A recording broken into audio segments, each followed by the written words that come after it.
नमस्कार, मी डॉक्टर रक्षंदा राजेंद्र ससाणे आहे। मी सोलापूरमधून माझं शिक्षण झालेलं आहे।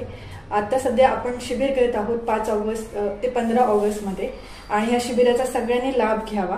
आपल्याकडे ॲडव्हान्स ट्रीटमेंट पण केल्या जातात। मी तुम्हाला एक अनुभव सांगते। आपल्याकडे एक पेशंट आले होते ज्यांना सगळ्या ऑल ओव्हर डेंटिस्टनी दात काढा असं सजेशन दिलं होतं। आपण त्यांचा एक्सरे बघितला आणि त्यांचा आपण दात वाचवला आहे। हा खूप मोठा त्यांना पण फायदा झाला याचा। मला तुम्हाला अजून एक माहिती सांगावीशी वाटते। बऱ्याच रुग्णांना आपल्या घरी आजी आजोबा असे असतात, त्यांना एक खूप मोठा गैरसमज आहे की दात काढले तर आपले डोळे जातात। मी खूप साऱ्या पेशंटशी बोललेली आहे, संपर्क केलेला आहे।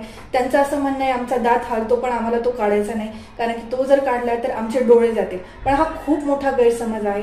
तुमच्या घरात कोणी असेल आजी आजोबा त्यांचे दात हालत असतील तर तुम्ही नक्की इथं भेट द्या।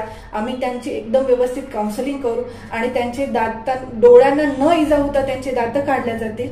आणि हा संदेश मला तुमच्यापर्यंत पोहोचवायला खूप आवडेल। आम्हाला फक्त डॉक्टर नाही तर तुमचा फॅमिली डेंटिस्ट होण्याची इच्छा आहे, जेणेकरून तुम्ही तुमच्या घरचे आजी आजोबा, तुमच्या घरचे लहान लेकरं किंवा तुम्ही आम्हाला भेट द्या। आम्ही फक्त एकट्यासाठी नाही तर आम्ही पूर्ण फॅमिलीमध्ये आम्हाला तुमचा डेंटिस्ट बनायला खूप आवडेल। तसंही आपल्या शिबिराची तपासणी मोफत आहे, तर नक्की तुम्हाला जराही काही दातांबद्दल काळजी वाटली किंवा दाताबद्दल रिलेटेड तुम्हाला काही प्रॉब्लेम आला तर निशंक आम्हाला कॉल करा आणि नक्की व्हिजिट करा डॉक्टर तूत यांना। आम्ही आपल्या सेवेत हजर आहोत। थँक्यू।